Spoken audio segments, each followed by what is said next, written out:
Sa gilid ng kalsada sa C3 Road sa Caloocan City, natagpuan ang wala ng buhay at duguang katawan ng isang lalaki. May kalibre 38 baril din sa kanyang kanang kamay. Ayon sa mga pulis, 3 sachet ng hinihinalang shabu at 2 sachet ng marijuana ang narecover nila sa lalaki. Sa spot report ng Caloocan City Police, nanlaban at nakaengkwentro ng mga rumesponding pulis ang lalaki matapos umanong mang-hold up ng isang taxi driver noong August 18, 2017. Matapos mapatay ng mga pulis, inilagak sa punerarya dito sa Caloocan City ang bangkay ng lalaki. Nang mga panahong yon, hinahanap din ang 19 na taong gulang na si Carl Angelo Arnaiz ng kanyang pamilya. Sa tulong po ng Facebook kasi nag-post po nun si Ate Camille, tapos kumalat po, marami po nag-share hanggat umabot po dun sa Caloocan.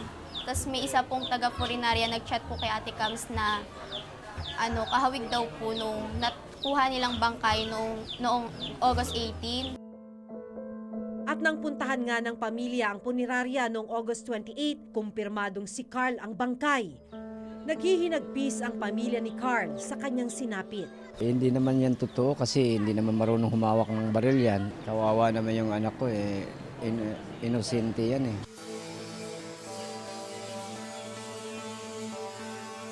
Dito sa PCP2 ng Caloocan, naka-assign yung 2 pulis na nagsabi sa kanilang spot report na nakabarilan nila si Carl Arnaiz na naging dahilan ng pagkamatay ng UP student.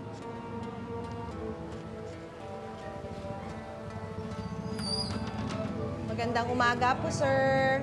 Sir, pina-follow up namin yung pagkamatay ni Carl Arnaiz. Dito na namin nalaman ang pangalan ng mga pulis na naka-enkwentro di umano ni Carl, sina PO1 Jeffrey Perez at PO1 Ricky Arquilita. Yung 2 pulis, sir, Sa Bikutan na po, no? Nakasay. Nalipat na po, na babaan na sila ng order kasama yung Ito, sir, may order po dito. Opo, doon na po sila ngayon naka-assign. Nasa custody na po sila ng September dito na 3. po namin. anong ibig sabihin nun, sir? Doon na po sila naka-assign ngayon. Reassignment. Opo, nirelieve na po sila yung 2 pulis at saka Parang reassign sila, sir, sa holding and accounting unit nung September 3 pa, sir. Sir, sa Camp Bagong Diwa po to. Sunod naming tinungo ang headquarters ng Caloocan City Police. At dito na nila ibinigay sa amin ang kopya ng progress report tungkol sa pagkakapatay kay Carl. Ayon sa progress report, alas 3:20 ng madaling araw nitong August 18, 2017, nang maisakay ng taxi driver na si Tomas Bagcal ang isang lalaki sa Navotas City. Nang makarating daw sila sa may C3 Road sa Caloocan, naglabas daw ng baril ang lalaki at nagdeklara ng hold-up. Pinalo pa raw ang taxi driver ng baril ng lalaki at kinuha ang kanyang wallet. Ayon pa sa report, agad daw isinumbong ng taxi driver ang pangyayari sa mga pulis na nooy nagpapatrolya. Sa pagresponde ng mga pulis, sinita daw nila ang lalaki na naglalakad sa C3 Road. Pero sa halip na huminto, binaril daw sila ng lalaki. Dito na raw sila nakipagpalitan ng putok na naging dahilan ng pagkamatay ng lalaki na kalaunan ay kinilalang si Carl Angelo Arnaiz. Pero hindi kumbinsido ang pamilya ni Carl sa bersyon ng mga pulis. Dahil hindi pa naibibigay sa pamilya ang autopsy report ng PNP sa katawan ni Carl, September 3, 2017, hiniling nila sa Public Attorney's Office Forensic Laboratory na i-autopsy ang bangkay ng binata. Matapos ang isinagawang forensic analysis at re-autopsy ng PAW, lumabas na may 5 tama ng bala sa katawan ni Carl. 3 sa gitna ng dibdib, 1 sa gilid ng dibdib malapit sa tagiliran at 1 sa likod ng braso. Ayon mismo sa PAW, sinadyang patayin ang binata. Dun sa nakita ninyo, sir, sa autopsy ninyo, was there intent to kill? Definitely, no? Kasi itong mga tama dito, lalo na itong 3 tama dito na nasa puso, nasa ibabaw ng lungs natin, andyan yung vital organs eh. Matamaan lang isa dyan, pwede ka nang mamatay. So any of those gunshot wounds ni Carl, ay kamamatay niya. Ayon pa kay Dr. Erfe, kung pagbabasihan ng mga tama ng bala sa katawan ng biktima, posibleng nakaluhod siya ng barilin. Nakaluhod. Yes, oo. Pagkatapos nung 3 baril, sir, na nakaluhod, may dalawa pa. May dalawa pa. Ano nangyari, sir? Doon sa dalawa na yon, nakita namin na upward na yung trajectory. Saan This yun time, tumama, dito rin sir? sa dibdib yun. Dibdib Dalawa ulit. yun. Opo. Dalawa dito, tumama. At ito ay upward na ang trajectory. So sa reconstruction namin, it looks like na this was inflicted, itong dalawa na ito, na nakahiga na si Carl. So itong 5 tama na ito, sequentially, yung 3 muna ang nauna, and then yung 2 ang sumunod. Pagbagsak niya, pang-finishing yung 2 na shots na nandito. Nakitaan din ng PAO si Carl ng marka sa magkabilang kamay na posibleng pinusasan daw ang biktima. May mga pasa at sugat rin siya sa mata, sa may binti at paa. Indikasyon daw na posibleng pinahirapan at kinaladkad muna si Carl bago patayin. Nakita rin namin na maga yung mata niya, may pasa. Ibig sabihin, may interval yung time na binubugbog siya at nung pinatay siya. Kasi it takes time bago mamaga ang katawan natin eh. At it takes time din bago pumasa. So ang estimate ko doon mga at least 20 to 30 minutes na binubugbog siya. Pero sa report ng PNP, nagpositibo sa gunpowder nitrate si Carl. Pero itinanggi ng pamilya na may baril ang binata. Hindi pa ako naniniwala, ma'am. Kasi hindi pa yan nakakahawak ng baril at siguro baril-barila na hahawakan niya. Pero yung totoong baril hindi po, ma'am. Kaya hindi po totoo yun. Sa aming patuloy na pagsisiyasat, lumalabas na may 2 affidavit ang taxi driver na si Tomas Bagcal na di umano'y hinold up ni Carl Angelo. Ang isa isinumite noong August 18, 2017 kung saan may lagda ang driver at isa pang affidavit na isinumite naman noong August 29, 2017 pero wala itong lagda ni Bagcal. Ginawa ang ikalawang affidavit 1 araw matapos makuha ng pamilya ang bangkay sa punerarya. May mga pagkakaiba rin ang 2 affidavit. Sa unang affidavit, sinabi raw ni Bagcal na hindi niya namukhaan o nakilala si Carl Angelo. Pero sa ikalawang affidavit, idinitalya na niya ang suot ni Carl. Ang address ng driver na nasa unang affidavit, non-existent o maling address ang nakalagay. Pero posible nga, sir, na may pinagtatakpan. Doon sa punto na 2 affidavits, meron tayong pagdududa na merong mga dapat nating pagdudahan kasi you're not supposed to do 2 things. Particularly na nagkakaiba yung statement mo doon. So which is which? Yun na yung titingnan natin. The first one or the second one? Para malaman ang panig ng taxi driver, pinuntahan din namin ang terminal ng taxi company. Dalala lang po, ma'am. Pag dumating po yung driver namin, Opo. ibigay ko lang po yung number niyo. Sabihin ko lang na nakontakin po kayo. Hindi si Carl ang unang estudyanteng naging questionable ang pagkakapatay ng mga pulis. Si Kian De Los Santos, isa rin sa napatay ng Caloocan City Police matapos umanong manlaban. Pero gaya ni Carl, ayon sa PAO, nakaluhod si Kian ng barilin. Sa pagpapatuloy ng Senate hearing sa pagkakapatay kay Kian De Los Santos, tinalakay rin ang pagkakapaslang ng Caloocan Police kay Carl Angelo Arnaiz. Lumabas na tugma ang resulta ng autopsy ng PNP Crime Laboratory sa report ng PAO. Parehong natuklasan na may 5 tama ng bala sa katawan ni Carl. Pareho rin ang obserbasyon ng PAO at PNP Crime Lab na posibleng binaril si Carl habang nakaluhod. Possibly, the assailant could be in standing position and the victim, Carl, is in a lower position as compared to the assailant. I can also consider that the position of victim is in a supine or lying position in which the back is on the ground and the face upwards. So, ma'am, is it consistent with the PAO findings that the child was actually handcuffed? Your Honor, it could be forced by a hand or possibly also could be a handcuff. Humarap rin sa Senado ang mga pulis na nakaengkwentro umano ni Carl. Pakihap naman sabihin nyo na palisi na malawak ang pagpatay. I am not PNP. Nandyan yung Lord. Nandyan si Lord. Nakikita, alam niya. I am willing to go back to Davao. Go pag ma-prove yan, Your Honor. Pero ayon sa PAO, malinaw na may pang-aabuso at labis na puwersa na naganap sa pagpatay kay Carl. Kung gusto mo lang incapacitate or to disable, dito lang naman babarilin niya at saka dito sa paa. Pero hindi dito. Sa sentro talaga. Oo, nakita namin na pinosa siya, binugbog, dinrag, saka siya pinatay. Ganito rin ang pananaw ng National Union of People's Lawyer o NUPL. Kung iisipin natin, no, parang sa ilalim ng batas sila ipinapayagan ng mag-carry ng firearms, to use force when necessary. Para bang labis-labis na actually yung pinagkakatiwala sa kanilang kapangyarihan. Hindi pa ba sapat yung kung anong meron sila? Kaya nga yung mga rogue elements na yan sa pulisya natin ay nagiging lawless elements na rin at nagiging kriminal na. Kasi gano'n nakalakas yung loob.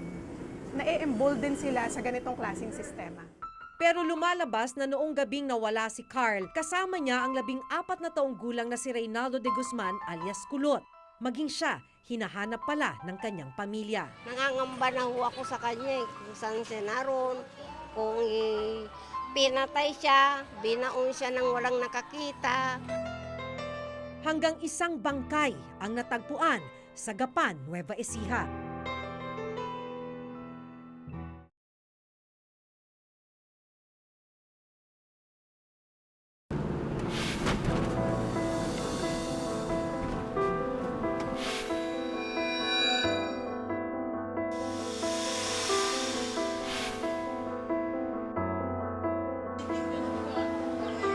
Noong gabing mawala si Carl Angelo Arnaiz, ayon sa kanyang kaanak, huli siyang nakitang kasama ang 14 na taong gulang na si Reynaldo de Guzman alias Kulot.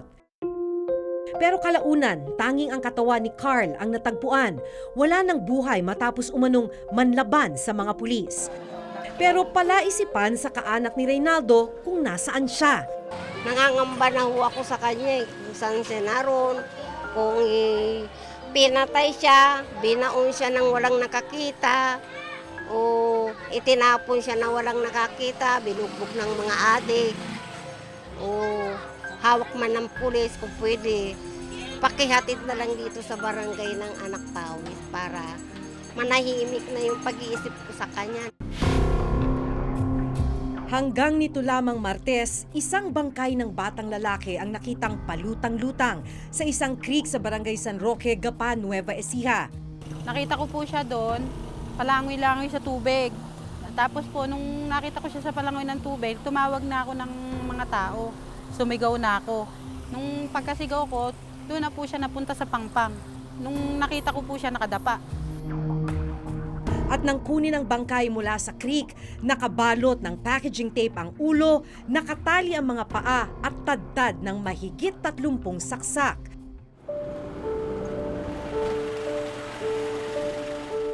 Nang makarating sa kaalaman ng nanay ni Reynaldo ang tungkol sa bangkay, kaagad siyang nagpunta sa Nueva Ecija. At nang makita sa morgue, dito na niyang nakumpirma na si Reynaldo o Kulot nga ang natagpo ang bangkay na tadtad ng saksak. Matapos ang halos 3 linggo, natapos ang paghahanap ng pamilya ni Reynaldo. Pero naghihinagpis sila sa karumal-dumal na sinapit ng binatilyo. Sana po maparusahan, bitayan na lang po niyo. Kasi maraming krimen na nangyayari. Pati wala din talaga nila pinatawad. Talagang tinatad nila ng saksak. Makin mo, ang dami. Mula dito, kulang na lang, hatiin, putulin ang ulo. Tapos po sa may kanyang ari, sa hita, sa daliri. Parang gusto niyang chap-chapin. Ang ipinagtataka ng pamilya ni Reynaldo, paano siya napadpad ng Nueva Ecija at ano ang motibo ng kanyang pagkakapaslang. Matapos mapatay si Carl ng Caloocan City Police, inaasahang magbibigay linaw ang sinabing huli niyang kasama na si Reynaldo. Pero paanong maging siya natagpuan na lang na palutang-lutang sa creek, tadtad ng saksak at wala ng buhay? Lalo na't mula Cainta Rizal, aabot ng 4 hanggang 5 oras bago makarating ng Gapan, Nueva Ecija.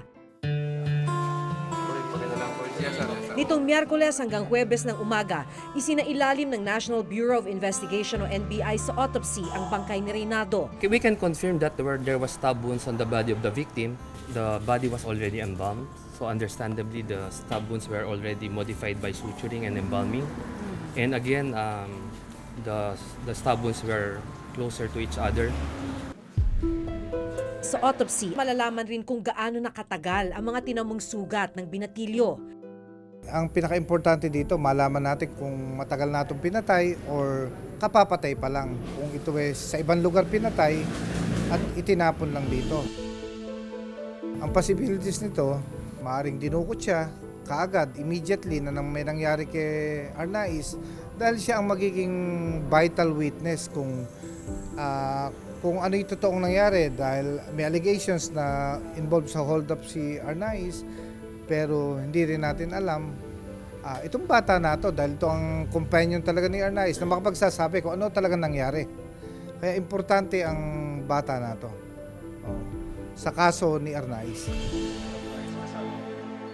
Gawin namin ang lahat ng magagawa namin para ma-solve ang kaso na to. Definitely, masyadong karumal-dumal na krimen to na dapat mabigyan ng kalutasan.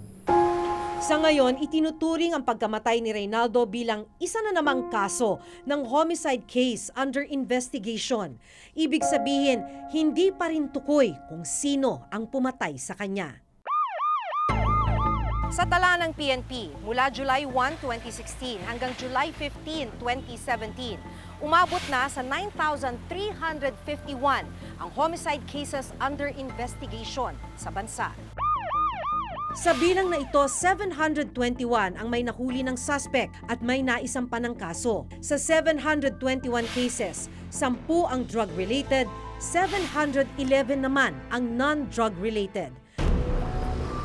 Hamon ngayon sa PNP kung paano tutugunan ang mga kasong ito. Supposedly, iba-iba yung may gawa or iba-iba yung perpetrators. Pero dun sa ganong systematic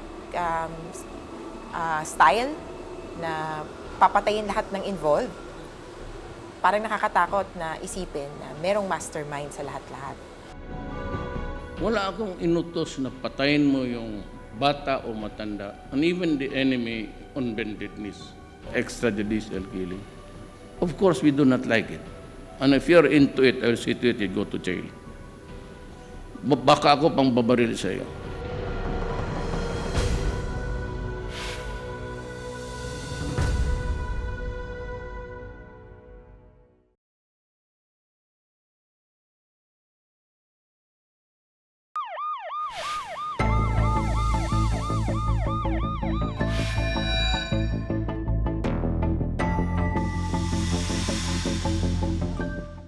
Dalawang patay, palagay na natin, pinatay, murder. Is that already a policy?